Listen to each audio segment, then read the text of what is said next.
And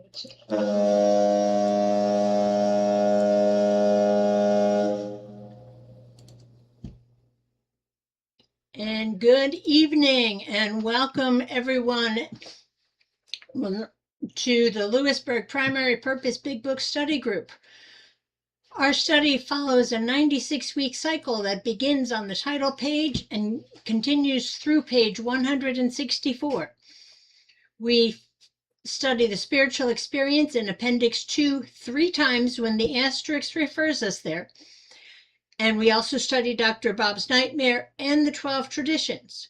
And we close our study on week 96 by studying the spiritual experience as a standalone meeting. Our meeting began on January 7th, 2020, using this format, and we are grateful you're all here with us. My name is Trish, and I am an alcoholic. And my name is Larry, and I'm an alcoholic. Sorry about that. No worries. Before we begin, please be aware that the first 90 minutes of this meeting will be recorded in audio only for our website, podcast, and YouTube channel. If you missed the study portion, you can listen to it online. Study pages will also be listed in the chat. Be sure to check the information posted in chat throughout the meeting for our other meeting times. Are there any other announcements for the greater good of AA or for this group? I don't see. Go ahead, Brian. Oh, maybe this is the wrong section, but as of July 1st, I reached 2 years of sobriety. Fabulous. Congratulations. Congratulations. Thank you. Thank you. Okay. Yay. Yay. Happy congratulations. Thank you so much. You might not call it birthdays there, but. So tonight's recap will start on page 82, where it says, if we have no such complication, and will end on page 83. We don't crawl before anyone, and that will be read by Terry.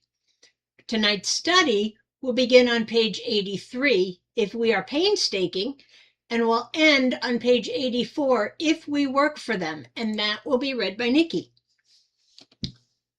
Please take a moment to settle in and get comfortable. We take our Big Book study seriously, and we want everybody to feel present and connected as we begin.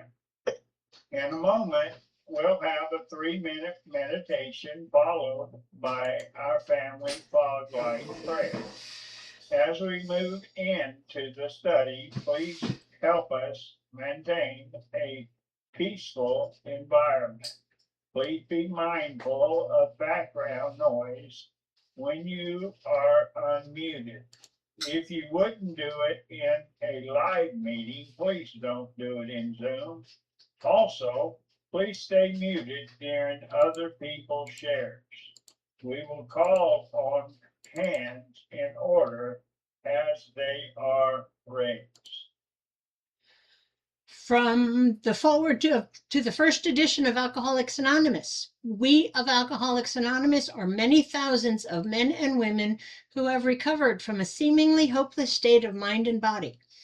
To show other alcoholics precisely how we have recovered is the main purpose of this book and of this group. For the meditation, focus on your breath and posture. Breathe in God and breathe out self. Take this time to reconnect with God and to release the day.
And please join us in our family's fog light prayer. God, let your love shine through us like a fog light, so that those who are lost, sick, and dying can find your love through us. Yes. Amen.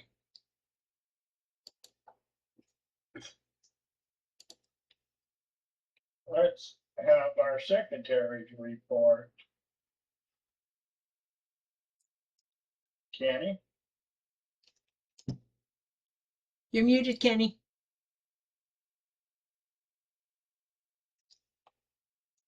Okay. Good evening, everyone. My name is Kenny. I'm your recovering alcoholic secretary. I've asked Joanne to read the recovery statement to explain why many in this group identified as recovered.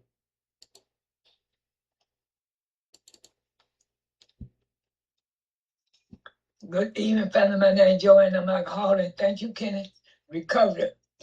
We are not cured of alcoholism. Recovered, but not cured. That present a conflict to some alcoholic. If we was cured, we would be able to drink responsibly. No, we are not cured. The allergy and allergic reaction to alcohol will remain with us for a lifetime. But we have been restored to sanity. That was the problem. The main problem of alcohol is centered in his mind rather than his body. Page 23 in parentheses. We are now sane where alcohol is concerned. Consequently, we have recovered.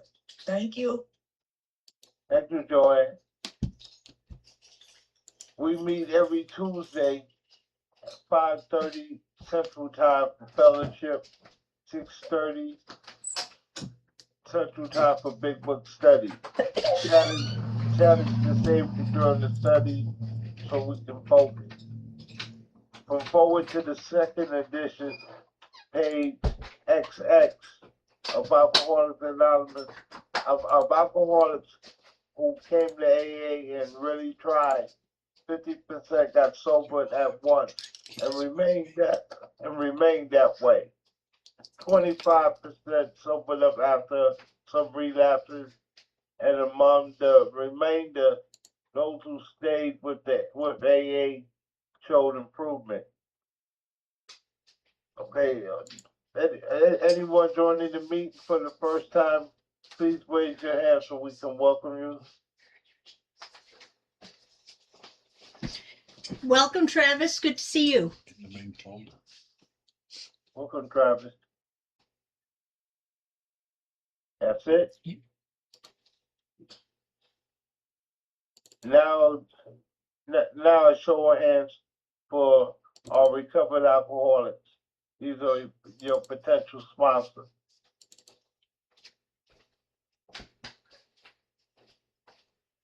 Okay. Anyone celebrating a milestone this evening? Yeah, just insert my previous comment here. All right, Brian. Congratulations, Brian. Thank you. Congratulations. Thank you. Nikki, what you got? Your hand is up.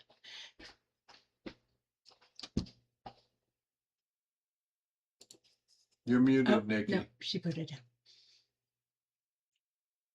I had 10 months as of July 1st. Yay. Congratulations. Thank you. If you are in need of a big book, we can send you a large printed copy. Please let us know by chat or after the meeting. please practice the 7 tradition using the link in the chat. We encourage you to get a big book and work with an untreated alcoholic. Thank you, and see you next week. Thank you for letting me serve. Thank you. There is a solution. The tremendous fact for every one of us is that we have discovered a common solution. We have a way out on which we can absolutely agree and upon which we can join in brotherly and harmoniously action. This is the great news this book carries to those who suffer from alcoholism. This is an open meeting and everyone is welcome. You're not required to identify yourself if you don't want to. Your anonymity will always be protected. We ask that you protect ours also. Our group is for those who want to recover from alcoholism and have the desire to stop drinking for good and all. Each member of Alcoholics Anonymous is a potential sponsor of a new member and should clearly recognize the obligations and duties of such responsibility. Last week, we reviewed Tradition 12. Tonight, we will read Tradition 1, found on page 562 of our book. Come on in, Lisa. Hi, everybody. I'm Lisa. I'm your traditionalist tonight. On page 562, the short form. Tradition 1, our common welfare should come first.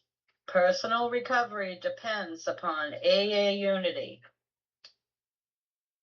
And on 563, the long form, Tradition 1. Each member of Alcoholics Anonymous is but a small part of a great whole. AA must continue to live, or most of us will surely die. Hence, our common welfare comes first, but individual welfare follows close afterward. I wrote down a few little tidbits in my research, and because I would never remember it, and it'd be all jumbled. And a little bit of a history. Around the late 1930s and early 1940s, there were no guidelines on how groups should operate. Groups faced severe growing pains caused by charismatic leaders seeking control, disputes over religion, and members trying to use meetings for financial gain. Our co-founder, Bill W., recognized that if the individual groups collapsed because of this, newcomers would have nowhere to find help. To solve this, he developed the 12 points to assure our future in 1946, and later in 1950 officially published the 12 traditions. And the first tradition was designed to combat destructive self-interest and behaviors and put the group's common welfare ahead of their personal desires, ensuring a safe, consistent environment where the core message of recovery could be shared. You know, I was thinking about and reading about the connections with step 1. You know, step 1 requires the surrender of control over alcohol, powerlessness. Tradition 1 requires the surrender of our individual ego, personal ambitions, and arguments for the sake of the greater group. If an individual acts selfishly within a meeting, this disrupts the unity, which directly threatens the very environment that keeps us sober. Step 1 introduces a baseline of honesty. Acting out this honesty daily requires humility. Humility is the driving spiritual principle behind Tradition 1, where we must put the group's common welfare ahead of our own personal preferences. Boy, this was when I first came in This was like Chinese to me, putting somebody else's needs ahead of my own. Which I didn't think in my own mind that I was doing that, but I was. All those self-seeking behaviors. You know, I'm very grateful for the unity in this group, but you know, one time, long time ago, I belonged to a group, and it wasn't so much the group, but there was a couple people in it. And one of them was my sponsor at the time and her sponsor. And for most of the time, I was going through such an awful time in my life that I couldn't really see it happening. But once I started clearing up and hearing them and, you know, they were like in a clique, you know, and the judgment and the talking behind people's backs and laughing and it was just horrible. And you know, I can remember the night I just had enough, and I got up from where I was sitting right next to them and walked over the other side of the room and sat down, and that was it. I just had enough. Now that is just the opposite of unity, isn't it? The better than stuff, the clique. But thank God for this tradition and for the groups. I wish I could say back then that I stood up and did something, but my fear and all of that drove me away. And that's the type of stuff that will keep the newcomer from coming back or even coming in the first place. You know, we need to have healthy groups and welcoming groups and that unity and all of us working together for one goal, or two goals, you know, for our recovery and to help the newcomer. And, you know, I'm forever grateful for this group that I belong to and that has helped me so much and is helping me deal with a lot of those fears.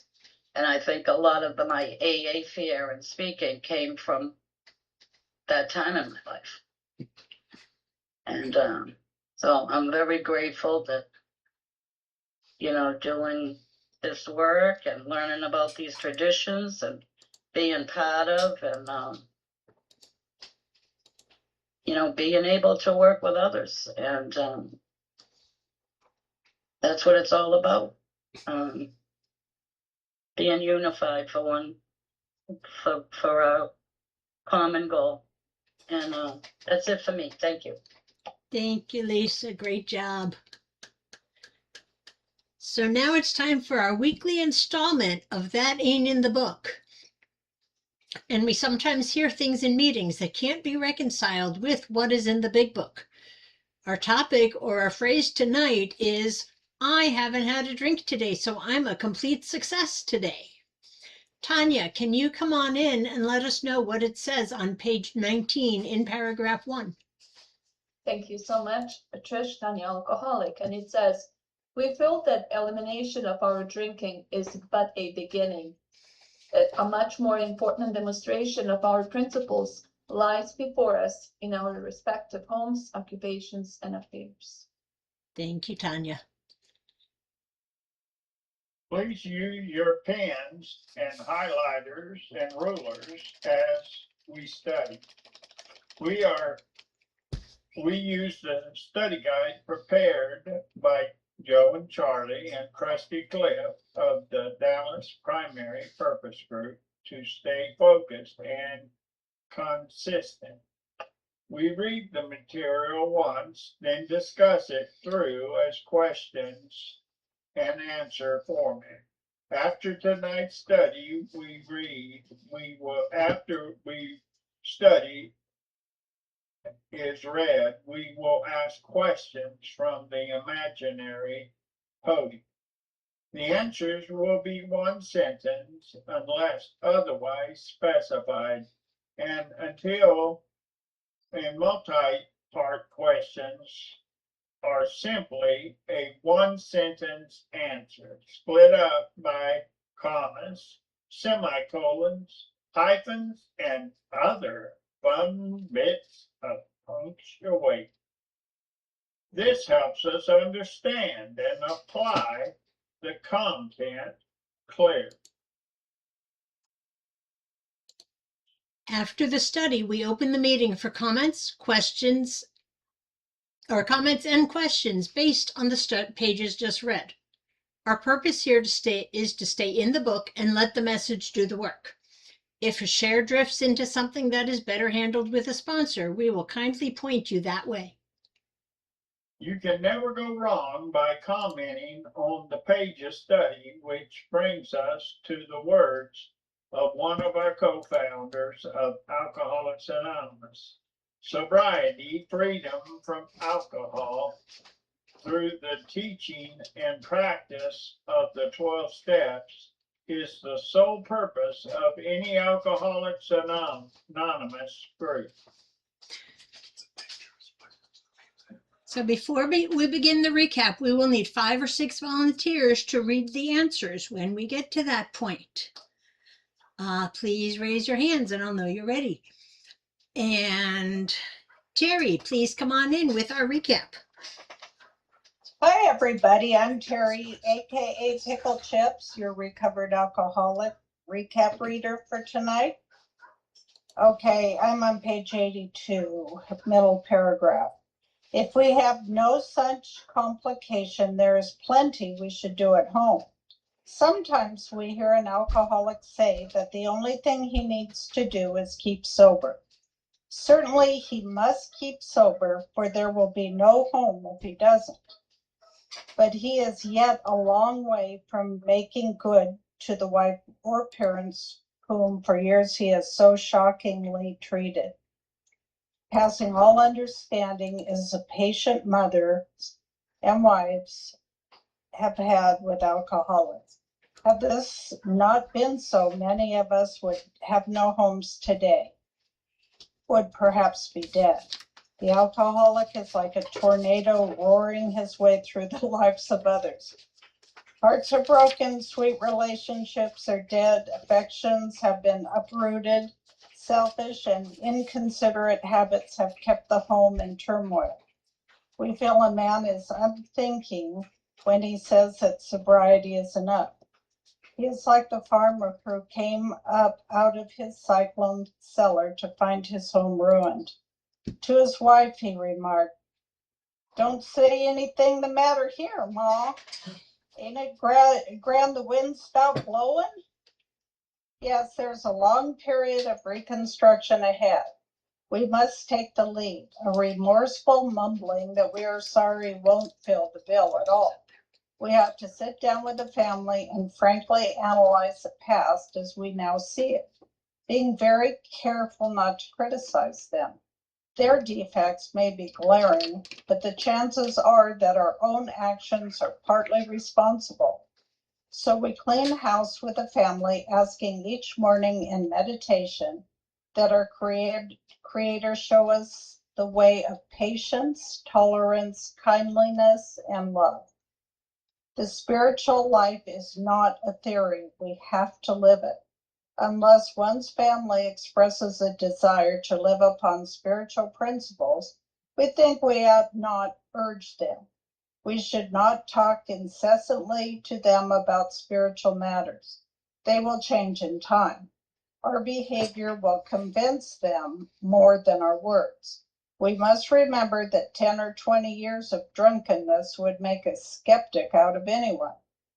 There may be some wrongs we can never fully right. We don't worry about them.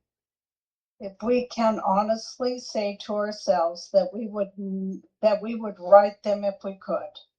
Some people cannot be seen. We send them an honest letter. and there may be a valid reason for postponement in some cases, but we don't delay if it can be, oh, sorry. Okay, sorry, that's a fire. There's a fire nearby. Okay, so there may be a valid reason for postponement in some cases, but we don't delay if it can be avoided.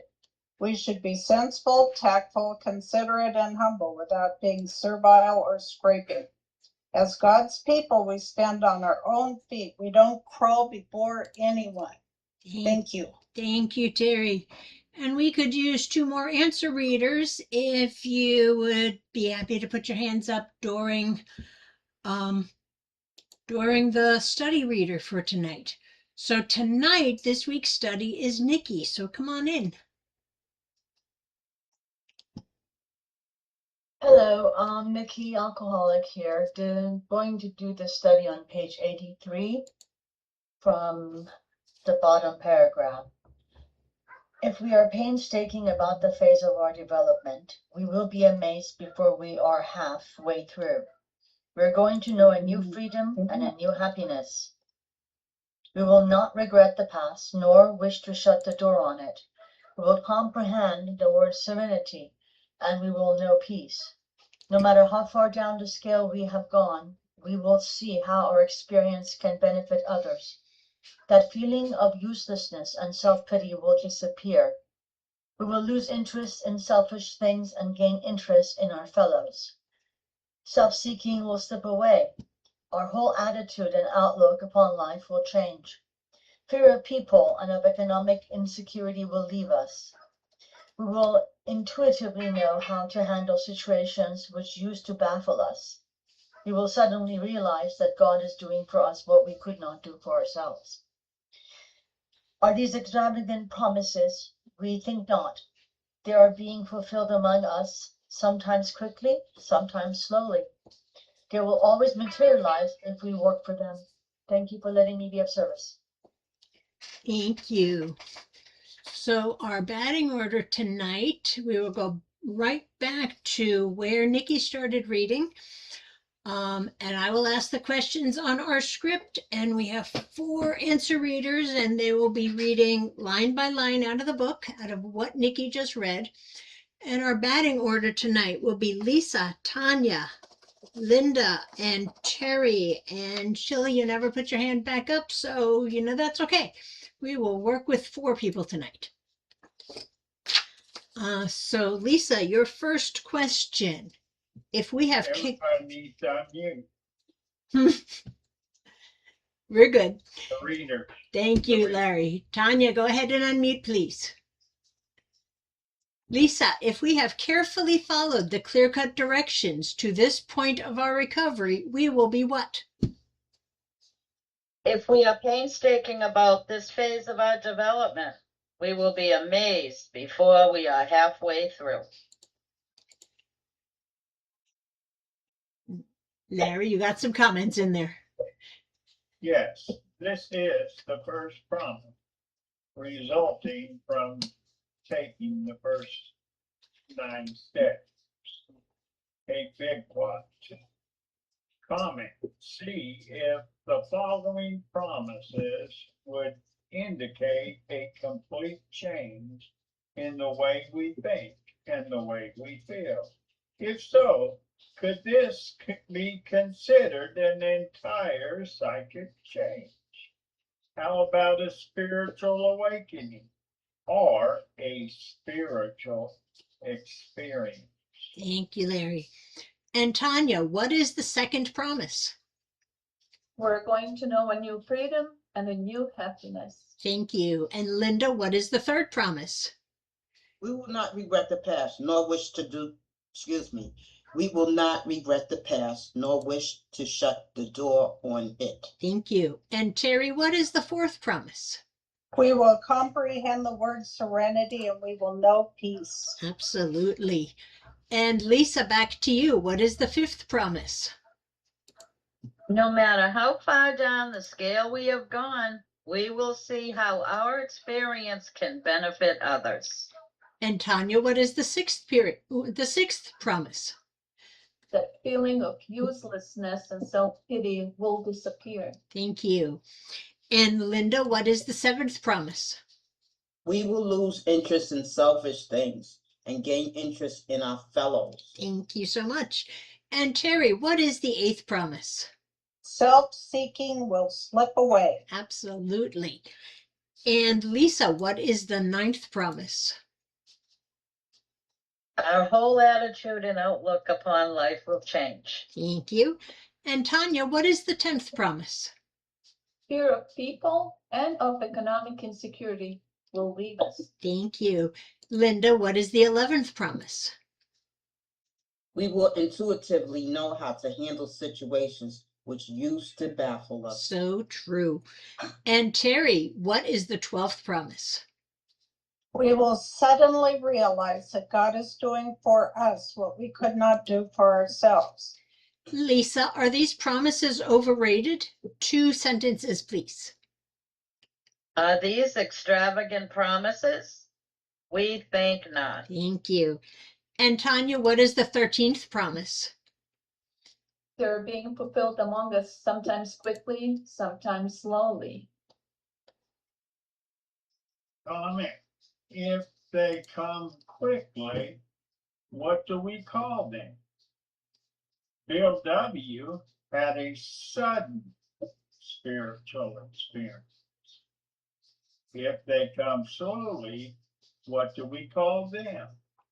Dr. Bob had a slowly developed spiritual awakening. Thank you. And Linda, you get our last question. What is the 14th promise? They will always materialize if we work for them. Absolutely. The last comment, now that we have had this complex change in the way we think and the way we feel as a result of learning the truth about ourselves, and we are in the process of making restitution steps 4 through 9. Our past is something we no longer want to hide. How are we going to take care of the present and no longer worry about the future? That is precisely what steps 10, 11, and 12 are for. Let's learn how the first 100 did that. Thank you, Larry. So if you have experience with the pages read tonight, you are free to share. Please stay on topic and be mindful of time. You will see a 5-minute timer at the top of the screen. Just a friendly reminder, absence of profanity offends no one. And we are now open for comments, questions, observations, and spiritual experiences based on the study material.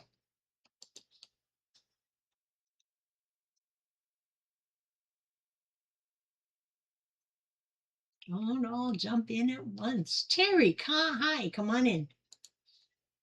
Hi, everybody. Terry, recovered alcoholic. I love the promises, and I've heard them so many times in my years in the program. I know them by heart, and that's important too, because if I'm ever in doubt, I could read these promises and be restored. In my area, we have a promises meeting, and it's a very popular meeting that somebody started.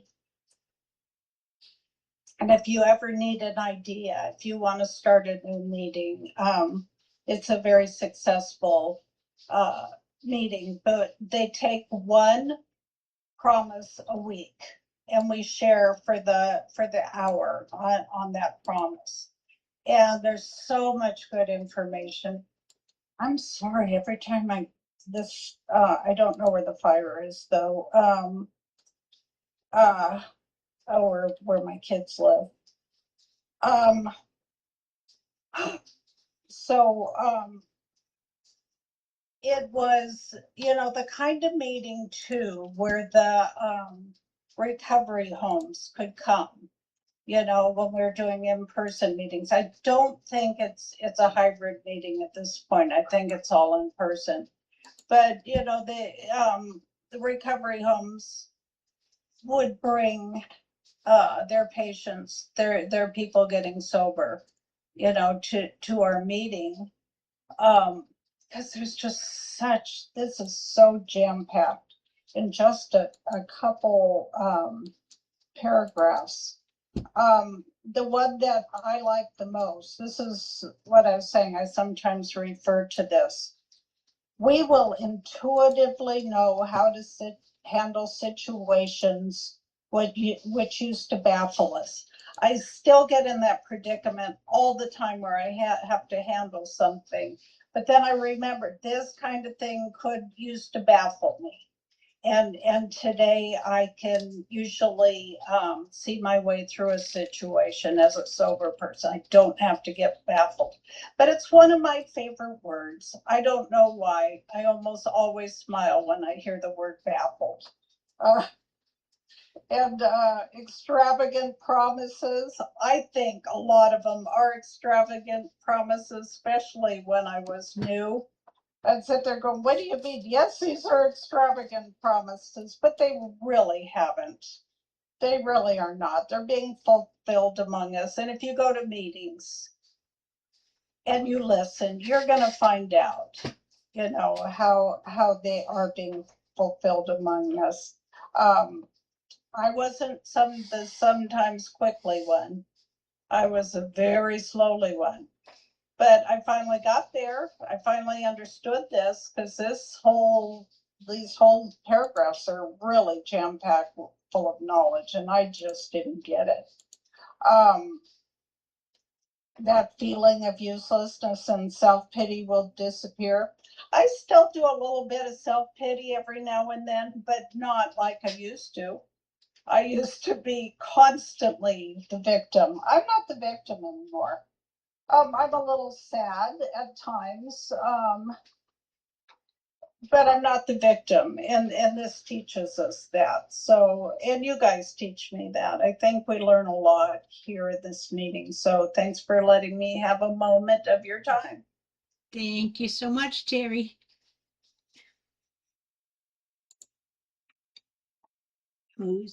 Travis, come on in. Travis, recovering alcoholic. Today is day 56 for me, and I'm so glad that I stumbled upon this meeting. This is great. It's like a breath of fresh air. I'm still trying to get over like the nervousness of sharing and to get myself more open, get over that fear because it helps. But like seeing how y'all stick to the big book, that is great because early on already I've noticed I've been like pounding the meetings. Tomorrow will make 30 days since I've been out of treatment. And this is my 65th meeting I've done. But I've noticed in a lot of them, like a lot of them shy away from it, and it's odd. It's I don't know. I thought it was normal at first, and like a lot of people just come in there and vent about the day and stuff, and it doesn't relate to what the topic is or what's going on, which I understand. Some people just need to get stuff off their chest. It helps their sobriety. So I don't scoff at it or anything like that, but this is nice. My sponsor's got 35 years. He always says, the big book has all the answers. He's like, this is where we need to turn, and my higher power personally is God, between that and the big book, like it's helping me. And like, I feel like every meeting I stumble across is like I'm meant to be there, like I always get something out of every one of them, and I always heard, take what you need and leave what you don't at them and stuff, and that really helps. But I just want to say thank you for all y'all for being so welcoming, and it really helps. So I appreciate it. Thanks for being here, Travis. And I just put in the chat all of our other meetings, as well as our YouTube channel, because this meeting does get recorded and put up on YouTube. That'll be up tomorrow. So you can pull up all of our past meetings if you'd like. Larry, come on in. Hey, I'm Larry, and I'm a recovered alcoholic, not cured, but I am certainly recovered and have been for the last 15 years. More recovered in the last 3.5 years since I found this meat, and I can say that assuredly. But you know, when you look at these promises, I remember these promises so much, and you didn't put the timer up on me, or I can't see it anyway. Maybe let me. Yeah, you did. You put it up. All right. You know, we're gonna know a new freedom and new happiness. I tried to find that so often, so long, and I couldn't do it. But I need not to regret the past or wish to shut the door. And you know, I tried hard, and I couldn't do it. I tried to comprehend the word serenity, and I tried to have peace, and I couldn't do it. No matter how far down the scale we have gone, we have our experience. I couldn't benefit anybody for a long time. No matter how hard I tried, it didn't seem I didn't have what it took to benefit them. That feeling of uselessness and self-pity was always with me, no matter what I tried to do. And, you know, I could go down the line, you know, self-seeking will slip away. I was always thinking about me. It seemed like everything went back to me. Even when I tried to think of somebody else, it always turned back to me. Our whole attitude and outlook on life would change. It just couldn't change. I couldn't make it change. Intuitively, to know how to handle situations which used to baffle me, everything kind of still baffled me because I couldn't make things work myself. And then the truth finally hit me that God had to do it for me because I couldn't do it. And when that truth finally rang true to my life, that I had to hand it over to Him and He had to make these promises come true. That was when real recovery, real peace, real serenity, and when I could really focus on other people instead of myself could happen, is when I realized that God had to do it and put it in me. I couldn't do it myself. And I'm so thankful for this program and what it's taught me about myself and about how to treat others. And I'm going to stop right there. Thanks, Larry. Linda, come on in.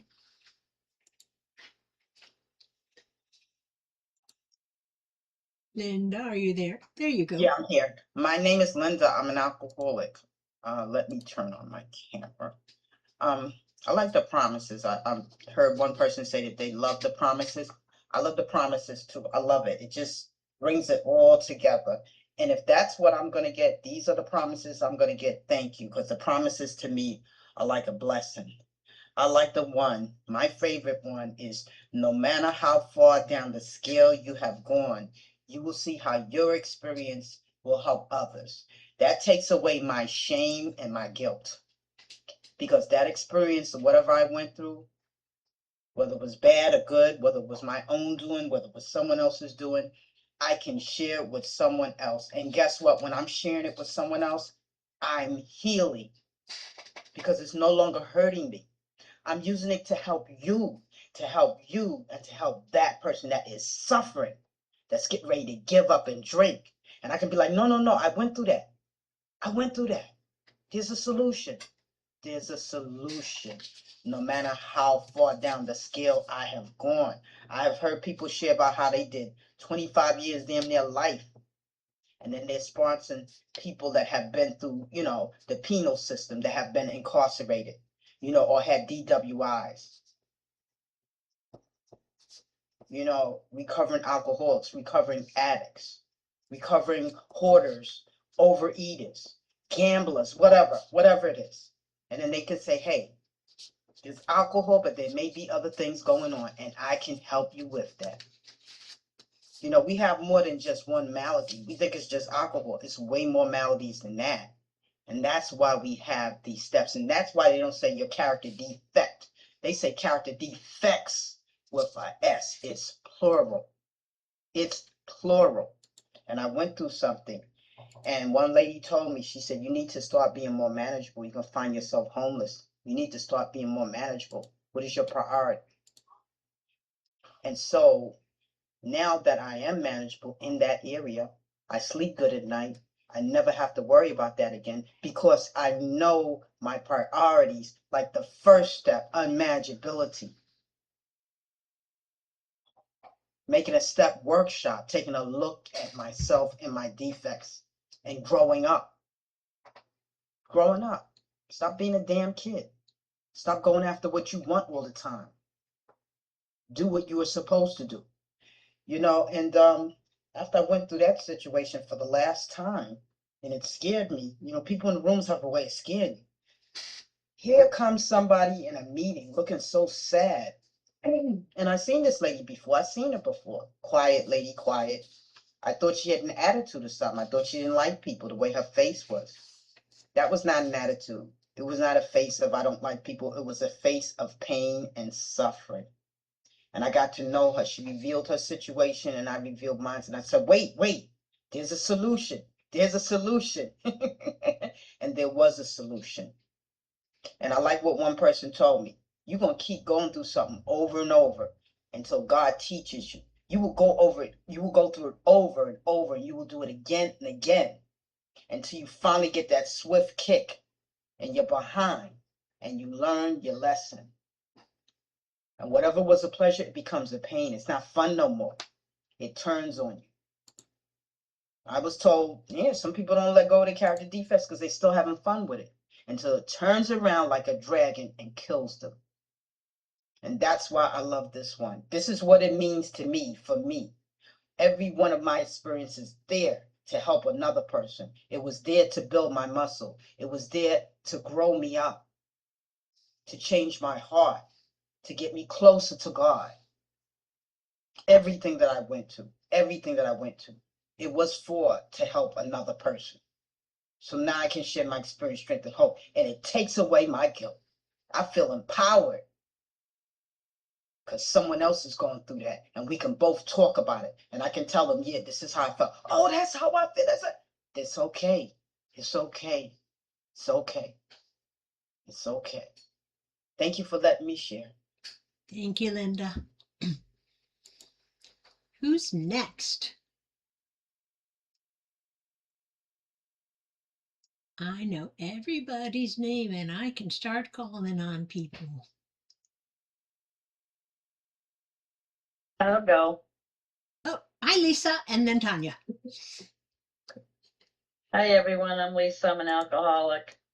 And when we were reading these promises, a couple people were in our foundations meeting last night, but I found myself smiling through it. And those of you that were there know what I'm talking about. And if you don't, come to our foundations meetings. They're pretty cool. Yeah, I love these promises. When I first heard them, I thought, yeah, it happens for you guys. It's not gonna happen for me. And I'm happy to say that they are happening.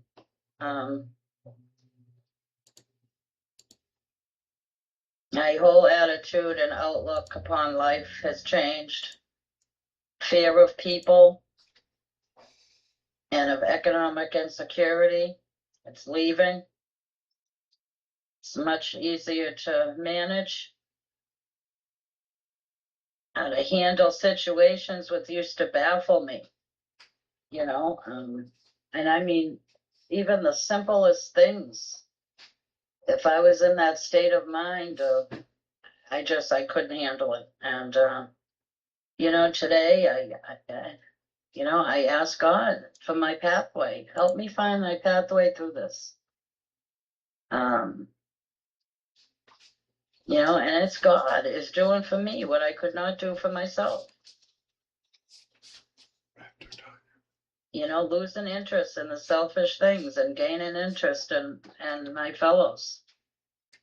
You know, I can remember quite a while back when I first started to feel peace and serenity, and I remember saying, I don't know if it was in the group or to my sponsor, but I felt when I'd have 1 or 2 drinks, but I didn't drink. And my sponsor says to me, Lisa, that is serenity. I mean, I knew what they meant, but I never felt them. I felt them when I drank, or I thought I did.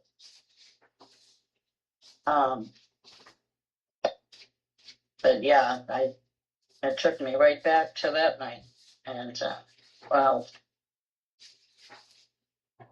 And the changes, and it's how different I look at things now. And the ability to look at someone else's perspective. You know, we could be talking about the same thing, but you know, the other person's perspective, it's not where I'm at. And it's pretty true for anybody or any 2 people talking. And the ability to do that, I could never do that. You know, I just looked at the way, I didn't even understand that. That concept was foreign to me.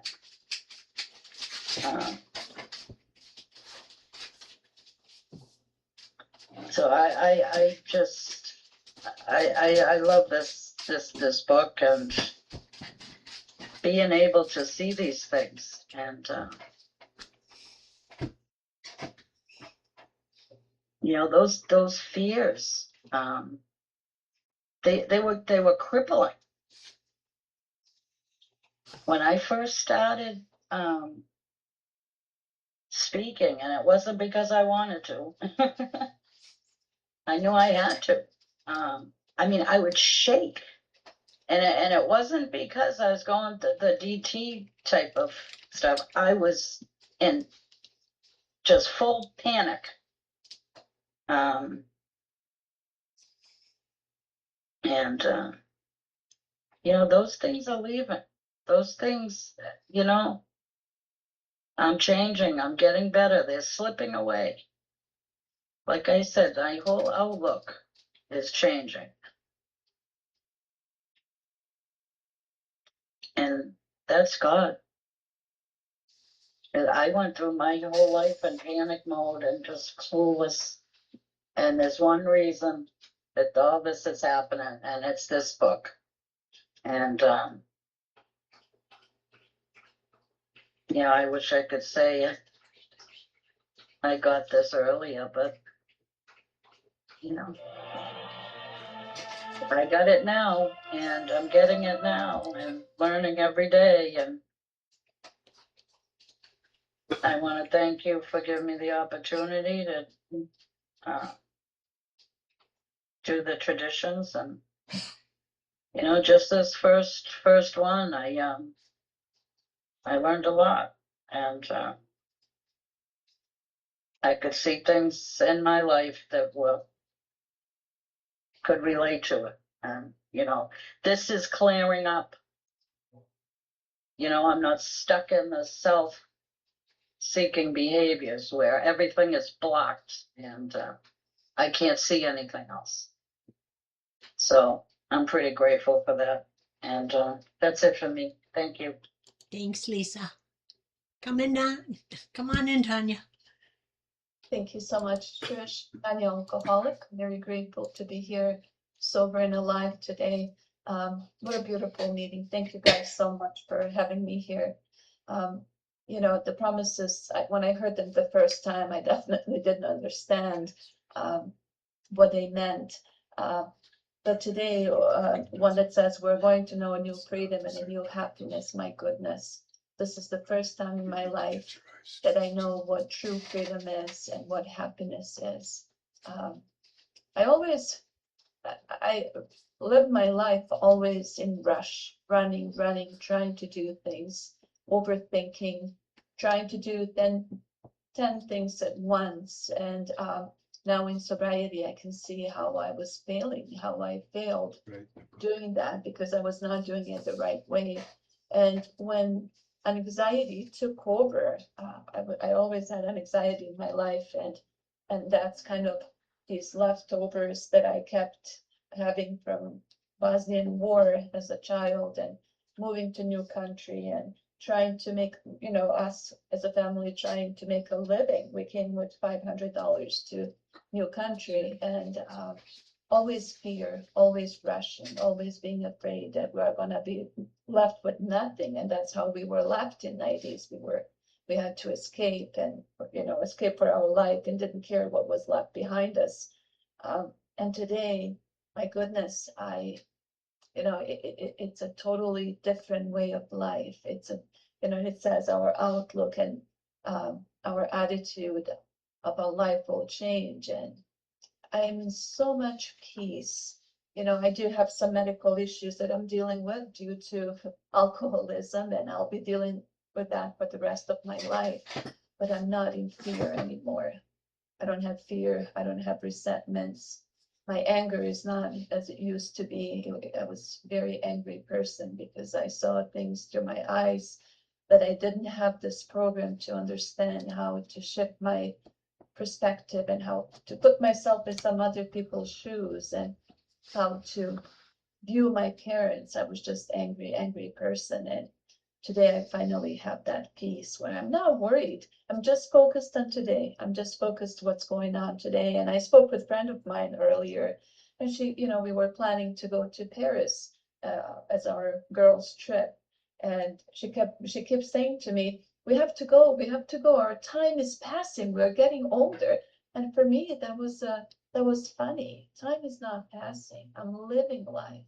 And I'm focusing on just today and these 24 hours and living the best I can and know today. And, you know, that serenity that I know today, accepting life on God's terms. And it's a beautiful feeling. I'm not in charge anymore. I don't have to live the way I was living today. I can just stay in the moment and appreciate every day. And I love waking up in the morning because what I've been through, you know, every day is a gift to me. It's actually a gift. And I say to myself when I'm joking, I say, you know, your expiration was in 2022 when they said I'm going to die, and I'm still here. And what a gift today. Thank you guys so much. I appreciate you all. Thank you, Trish. You're adorable, and I love when you share. Thanks, Tanya. Glad you're here. Jamie. Hi, family. My name is Jamie. Very grateful, recovered alcoholic, and good to see all of you tonight. Good. Welcome to anyone that's new to us, and congratulations to those of you who are celebrating milestones in your life. I'm going to start with the first sentence here. If we are painstaking about this phase of our development, we will be amazed before we are halfway through. Where's halfway through? About 4.5 steps into the program. That's the halfway point. We start feeling relief as we go through the process of step 4 because we start clearing away so much of that emotional baggage that we got to these rooms with, that we have been carrying with all of our lives. Is going through that 4-step process painful? Yeah. And we do two things in that 4-step. We either continue to make ourselves a victim, or we take an honest, true look at ourselves and we go, oh my God, is that who I have been? So it is a discovery process. And neither one of those things is comfortable, but it is still part of the process that is a requirement for me to experience these promises. A lot of controversy over recovered alcoholic versus recovery. In the Big Book of Alcoholics Anonymous, it uses the word recovering one time. It uses the word recovery one time, yet recovered is used over 33 times. What are we recovered from? The seemingly hopeless state of mind and body. And how do we get there? In steps 3 through 9. That's what the process is, to become recovered from the seemingly hopeless state of mind and body. The mental obsession to drink, what alcohol does to me, that's certainly hopeless. But what else is hopeless about my mind?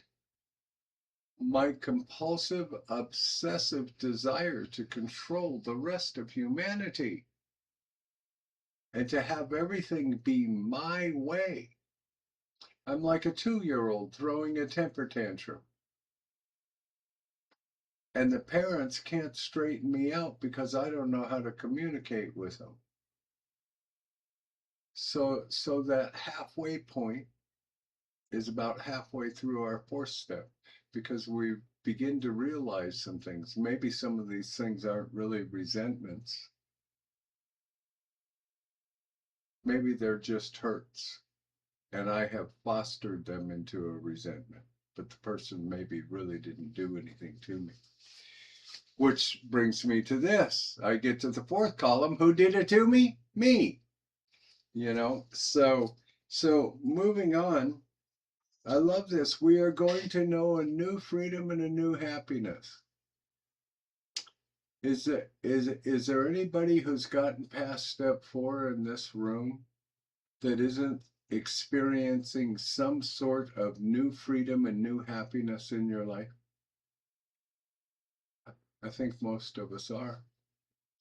Most of us can turn around and laugh at ourselves and some of the decisions. We will not regret the past nor wish to shut the door on it. I have a friend who's sober longer than me who always says, I can't not ever regret the past because of the way things happened. Well, the past is just simply an experience. Might be an uncomfortable one, might be a painful one, but it's an experience. And if I'm still placing blame on the people who were in my past and not claiming my own responsibility and being accountable, yeah, I'm always going to regret the past. But if I follow 5, 6, 7, 8, and 9, what will happen is that past will be an experience, and one day somebody will come into Alcoholics Anonymous who was just as broken as I was, who has been through the same kinds of things that I have been through. And I will get to take them by the hand and say, follow me, and I can show you the way through this. That's what this book offers me. Oh, we will comprehend the word serenity and we will know peace. Man, when I live in a spiritual plane with a spiritual mindset, it doesn't matter what goes on. The rest of the world does not have power over me. That is serenity and peace. No matter how far down the scale we have gone, we will see how our experience can benefit others. My disease took me damn near to death. And I know I'm not the only one. But I've also been through some pretty horrific things in my life. And now all of those things are experienced because God does bring those people in my life who have those outside issues other than alcoholism, inappropriate things that happen to us as children and so on. And God uses my past in that as an asset to help light the pathway for another person so that hopefully they can overcome it, so that hopefully they can take somebody through the work too.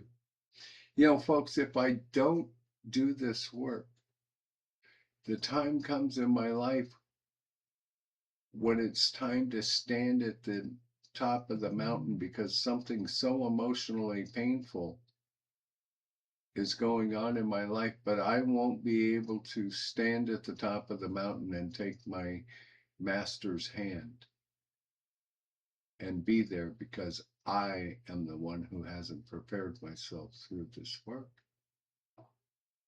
God's with me every step of the way. That feeling of uselessness and self-pity will disappear. Anybody suffer from depression? That sure is a feeling of uselessness. Anybody ever go, oh God, they make me so damn mad, they just won't do it my way. Is that self-pity? Absolutely. And do we call everyone that we can think of and get them on the phone and try and drag them through our emotional stuff to get them to live in our self-pity with us? Absolutely. I did that for years, even in sobriety. Is it what I'm supposed to do? No, absolutely not. I'm glad I don't live that way, and the steps showed me how to get out of that. Uh-oh, here's a big one. We will lose interest in selfish things and gain interest in our fellows. There is very little in my life that I do for me today. My life is oriented to serving my God and serving His children. And we all hear, I'm taking a day of self-care.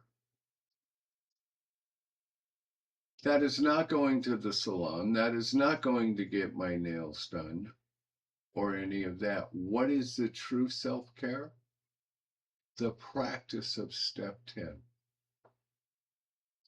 When I practice step 10 and I continue to take my personal inventory and I ask God to give me a kind and loving attitude towards others and to be helpful to Him, that is the true self-care.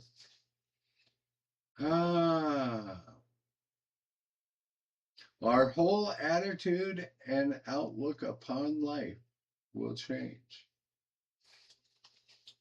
If I get up today and I tell myself that my life sucks, guess what? My whole day is going to suck. But if I wake up in the morning and I give prayers of gratitude and thanks for the blessings and every life experience I've ever had, and I simply ask God how I can serve Him and serve His children today, you know what's going to happen? I'm going to have a magnificent day on purpose. And when I have a magnificent day on purpose, my life becomes filled with purpose.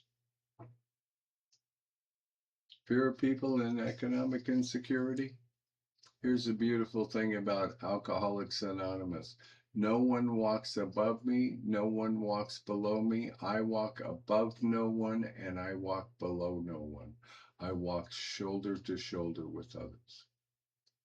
There are some who don't realize that. Time doesn't mean anything. Just means that we have a little more experience than those of you who are new. The world record for sobriety is 24 hours. That's it. I've got a lot of them, but 24 hours is it.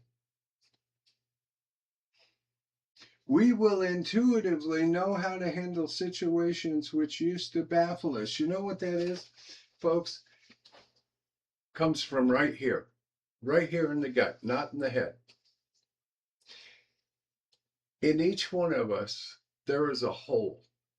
And we have gone through our whole lives trying to fill that hole with alcohol, drugs, sex, material things. And none of those things ever filled that hole. Because that hole is perfectly made for God. Or however you choose to see God. For me, it's the God of my experience. So my gut, even when I was a little kid, even when I was in my disease, would always tell me if I was doing something right or something wrong. That is the first place I feel it. I do something real bad, man, and I get that all over sick feeling, and it comes from right here, not my head. But I do something right, I do something good. This is the place that I feel joy and happiness, not in my head. So, I'm the squirrel on the bouncy branch waiting to jump to the next tree. It just occurs to me that if I intuitively know how to handle situations which used to baffle me, and it's coming from right here in my core, that is God talking to me. Almost done.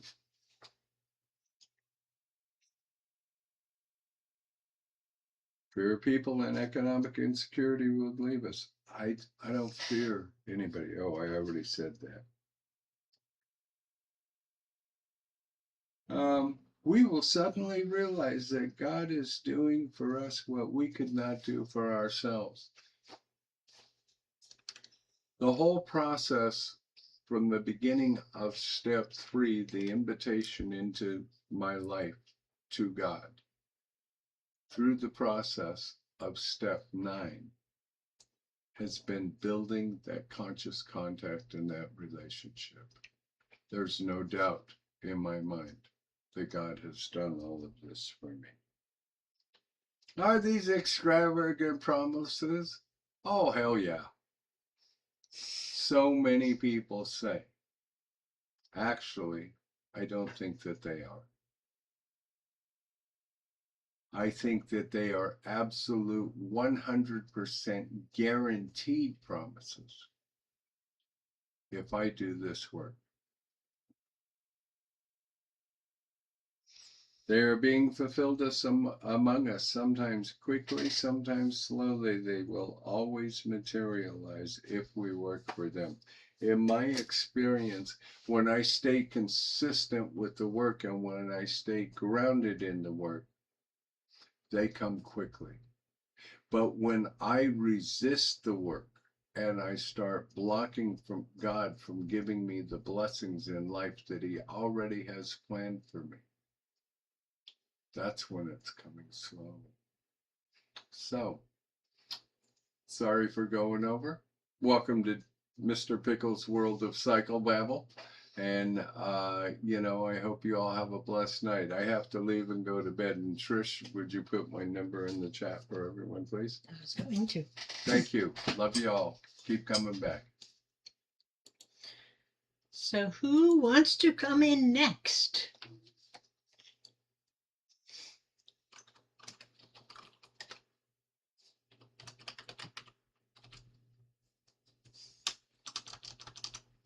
Don't be scared. Remember, it's fear of people and economic insecurity would leave us. Didn't say we wouldn't experience, but that it would leave us. Would our birthday boy like to come in and share? Is he still here? And maybe he can't. Maybe he's working. I'll come in, and I'm Trish. I'm an alcoholic. And, you know, for so long, well, when I was in these rooms coming to meetings, I would always hear people say, these are the promises of AA. And boy, was I surprised to find out we've got second step promises, fifth step promises, 10th step promises. These are the 9th step promises of AA. But scattered throughout the whole book, other than the 2nd, the 5th, the 9th, the 10th step, we've got a whole bunch of little one-liners in the book too. So these are not the only promises that are in the book. And I really think if I had to wait for step 9 for any promises to come into my life, that I would have gotten partway through and it's like, this is taking too long. Some of these promises were wonderful. They seemed to come to me very quickly. Some of them, they did take a while. That one, we will not regret the past nor wish to shut the door on it. You know, even before I came in here, as much as I didn't like things happening in my past, I knew if the magic genie came by with her wand and said, I will eliminate this from your past, I'd tell her no. Because if I went back in time and changed one thing in my past, then I would not be sitting here right now today. I would not be the same person, and I would not be doing the same things, and I may or may not know you guys.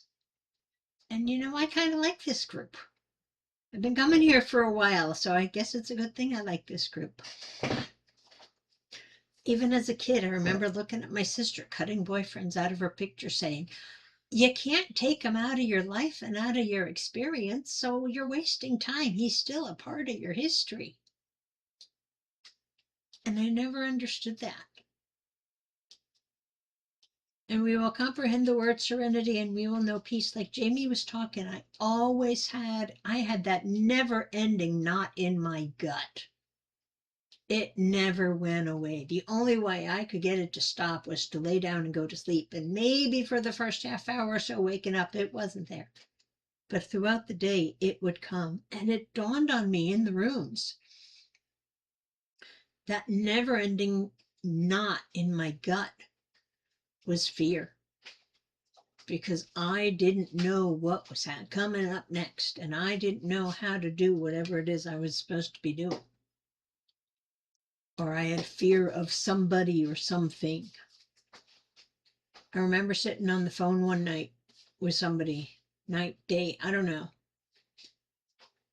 And mid-word, I stopped talking and I went dead silent. And the other person was like, what's wrong? It's like, that knot is gone.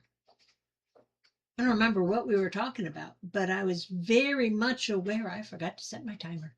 I was very much aware that knot was gone. It still comes back every now and then.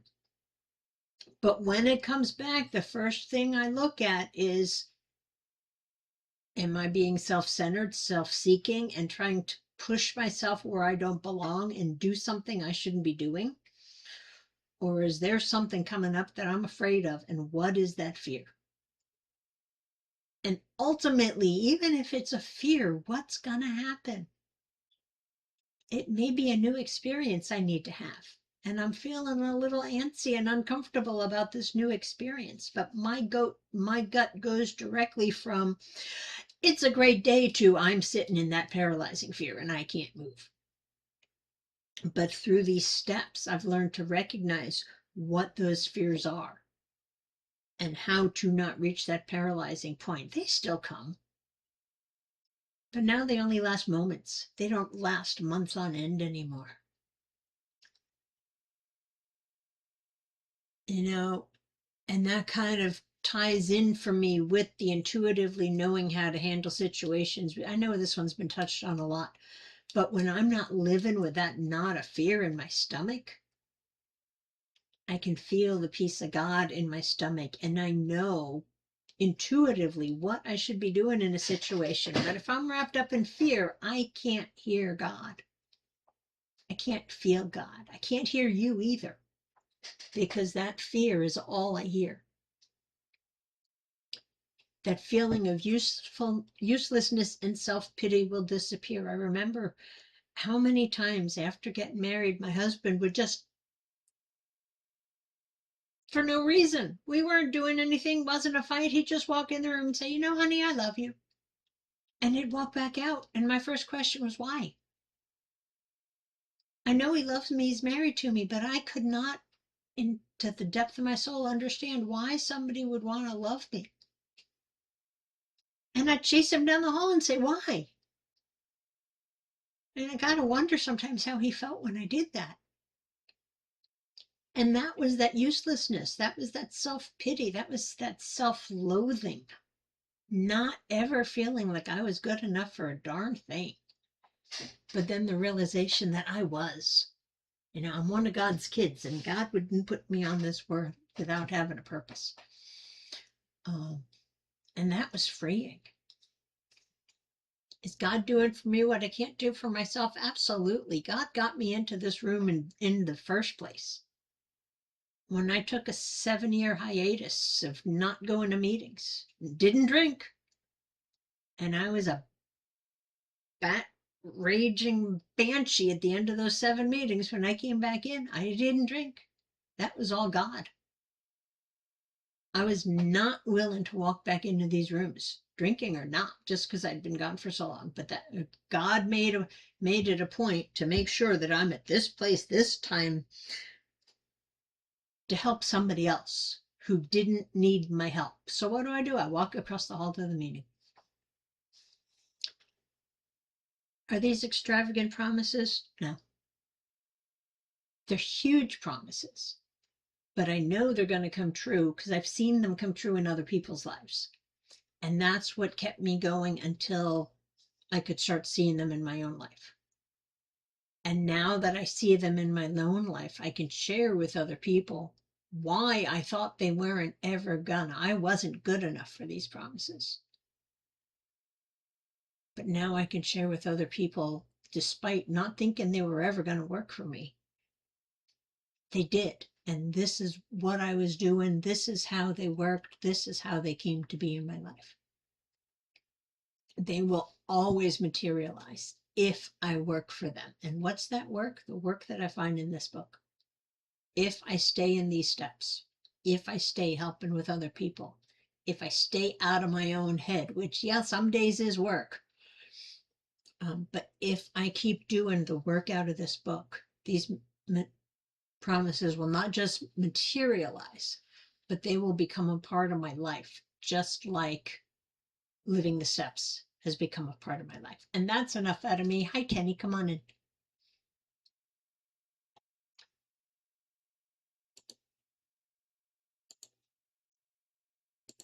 Yeah, good evening. My name is Kenny. I'm alcoholic.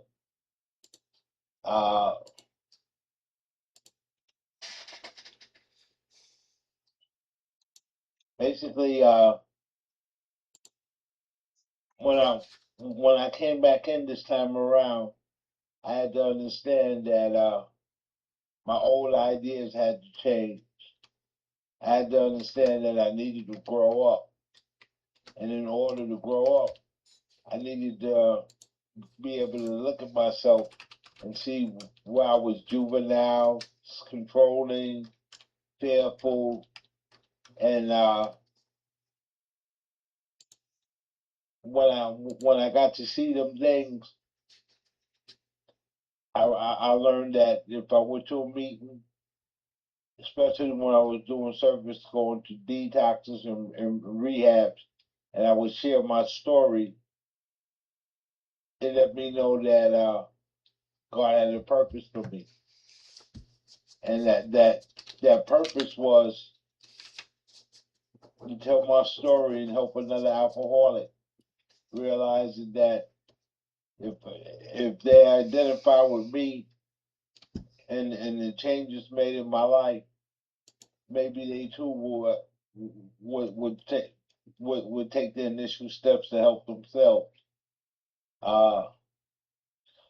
That fear of economic insecurity, that fear of uselessness, and and all that I self and me,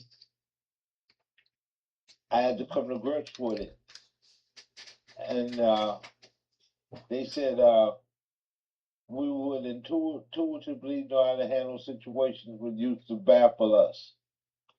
I say baffles for so long when I came in recovery before because I was holding on to old ideas. I didn't know what it was to be a man. I didn't know what it was to be a brother, a son. Uh, I didn't know any of them things. When I started making meetings and got a sponsor, and he started taking me through the work, I was able to look at my life and see the part that I played in situations. When I did the 9-step work, I remember I had to make amends to an ex-girlfriend, and she happened to be in the fellowship also. So I approached her humbly, and I asked her, "Could I talk with her?" And she said, "Yeah." So I sat down, I shared with her about the things I did and my motivations behind it, and she said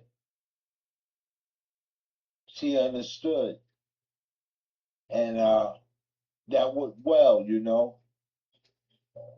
And then some of the other amends I had to make went well too, and that gave me hope that this program is working in my life. One of the greatest things I got was when that urge was taken away from me. The urge to drink and do other funny things that I used to do along with drinking. But when that was taken away, and it was nothing that I did by myself. It came through God, through other people, and my willingness to want to change. I usually don't share this much, you know. If I'm in a meeting, a rehab or detox, I tell my story, and I don't close the door on my past. I just bring it up when it can help somebody. Thanks for letting me share. Thanks, Kenny. And we are at that. Well, for me, it's normally 9 o'clock, but now the clock I'm looking at says 8 o'clock because I'm not home. And I don't see any more hands. So, Larry, do you want to come on in and read our closing? I sure do. From page 164, it says, our book is meant to be suggestible. We realize we know only a little. God will constantly disclose more to you and to us. Morning meditation, what you can do each day for the man who is still sick.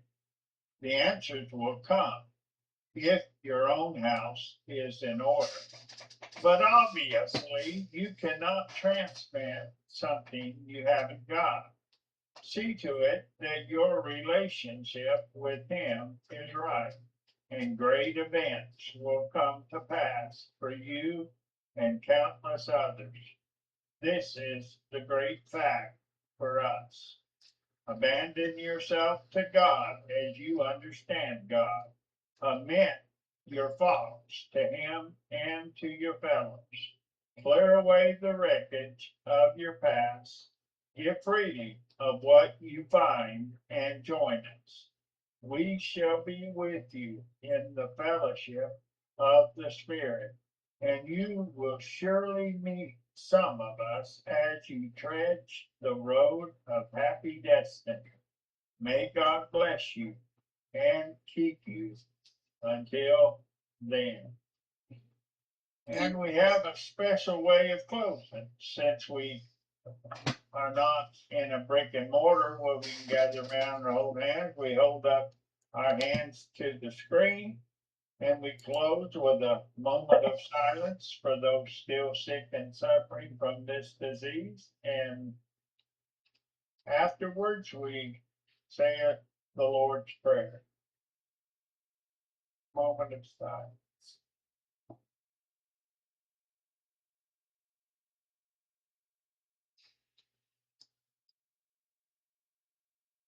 Prayer. Our Father, which art in heaven, Hallowed be thy name. thy kingdom come, thy will be done on earth As it as is in it heaven. is in heaven. Give us this Give day us this day our daily our bread, daily bread, and and forgive us forgive our us our trespasses, trespasses, as as we we forgive forgive those who trespass against trespass us. against us. And And lead us not into into temptation, temptation, but but deliver us deliver from us evil. from evil. For For thine thine is the is the kingdom, kingdom, the the power, power, and and the the glory, glory, forever and forever ever. and ever. Amen. Amen. Thank you very much. Thanks, everybody. Good meeting. Thank you. Everyone have a good day. Thank you all so much. Oh my goodness. Hope to see you again, Travis, Travis. it's good to have you with us, man. Happy Thanks. birthday, Brian. Thank you. Thank you. Yeah, Brian. Happy 2 years, man. Oh, Congratulations. man, 2 years? Wow.